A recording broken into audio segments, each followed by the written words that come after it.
तो hello guys, it's your Barwani, welcome back to my another mini blog. So बहुत दिन बाद ब्लॉग कर रहे, मिनी ब्लॉग कर रहे, मतलब लंबा वाला ब्लॉग नहीं कर रहे, ठीक है। सो चलो आज का ब्लॉग होगा बेंगली में। सो गाइस সবাইকে বলেছিলাম কি আমি একটা নতুন আরসি বাইকার রনি বলে একটা অ্যাকাউন্ট খুলেছিলাম, যেখানে সবাইকে বলেছিলাম যে 2000 ফলোয়ার্স হলে আমি নতুন একটা বাইক তোমাদেরকে সবাইকে দেখাবো।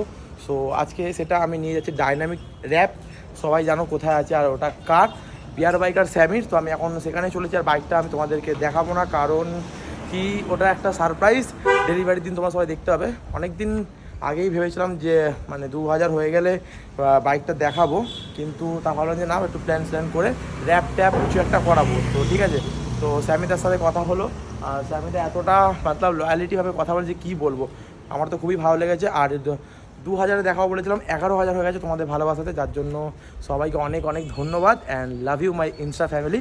সো চলো এখন বেরিয়ে যাই, এটা বেশি বড় করা যাবে না কারণ মিনি ব্লগ। তো এখন একবারে আমি একটু রাস্তা দেখাবো, দেখানোর পরে স্যামিদার ওখানে মানে ডিটেলিং হাউসে ঢুকে যাওয়ার পর একটা ছোটো ক্লিপ দেখাবো, ঠিক আছে। তারপর ওখানে চলে যাবো অঙ্কুশের বাড়ি, তারপর ডেলিভারির দিন একটা ভালো বড় ভিডিও আসবে, মানে মিনি ব্লগই আসবে কিন্তু একটু ভালো, ঠিক আছে। তো ওই দিন সবাই আসবে, ডেলিভারি দিন সবাইকে দেখতে হবে। আর বাইকটা এখন দেখাচ্ছি না, ওয়েট করতে থাকো তোমরা সবাই, ভালো একটা জিনিস তোমাদের জন্য আসছে। থ্যাংক ইউ গাইস, এখান থেকে বেরিয়ে পড়ি স্যামিদার কাছে যাওয়ার জন্য। সো গাইস, অনেকটা পথ আসার পর স্যামিদার দোকানের সামনে চলেই এসেছি, মানে ওয়ার্কশপের সামনে। আর একটুখানি বাকি, জাস্ট সামনেই আছে, মানে এদিকটাতে তোমাদেরকে দেখিয়ে দেবো ঢোকার আগে।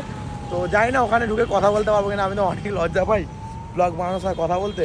তো চলো, যদিও আমিও কথা না বলি, ট্রাই করো পরে ভয়েসটা বসিয়ে দেওয়ার জন্য, ঠিক আছে। তো চলে এসেছি সামনে, আর দেখতেই পাবে এবারে। সো গাইস, ফাইনালি আমি চলে এসেছি ডাইনামিক র্যাপে, দেখতেই পাচ্ছ স্যামিদার দোকানে। চলো ভেতরে ঢুকি। তো বাইকের স্টিকার হচ্ছে, এখন দেখতেই পাচ্ছ তোমরা, আমি স্যামিদার কাছে চলে এসেছি। স্যামিদা কেমন আছো? আর র্যাপ কেমন হবে? একদম ফাটাফাটি। ঠিক আছে, থ্যাংক ইউ। স্যামিদার সাথে কথা বলার পরে বেরোনোর সময় আরন একটা দেখে আমি একটু অবাক হয়ে গেলাম, কারণ অনেকই হাইলি একটু মডিফাই হচ্ছে। তো বলো তোমাদেরকেও দেখিয়ে দিই একটু। সো গাইজ, আমি এখন বাইকটা দিয়ে চলে এসেছি আর একটা ধামাকাদার বাইক আসতে চলেছে, সাথে ধামাকাদার ভিডিও দেখতেই পাবে খুব তাড়াতাড়ি, ঠিক আছে গাইজ। তো চলো আজকের জন্য এই ভিডিওটা টাটা করে দিচ্ছি। না অঙ্কুশের ওখানে গিয়ে টাটা করবো, ঠিক আছে। তো চলো যাই এখন অঙ্কুশের ওখানে। আমি তো ভাই র্যাপিডো দাদার স্কুটির সাউন্ড শুনে অবাক হয়ে গেলাম, তাই একটা ভিডিও করে নিলাম। গাইস, দেখতেই পাচ্ছ মোটা ভাই চলে এসেছে আর আমিও চলে এসেছি। তো আজকের জন্য এই মিনি ব্লগটা শেষ, আবার যেদিনকে ডেলিভারি নেবো ওই দিন ভিডিওটা বানাবো, ঠিক আছে। Bye bye.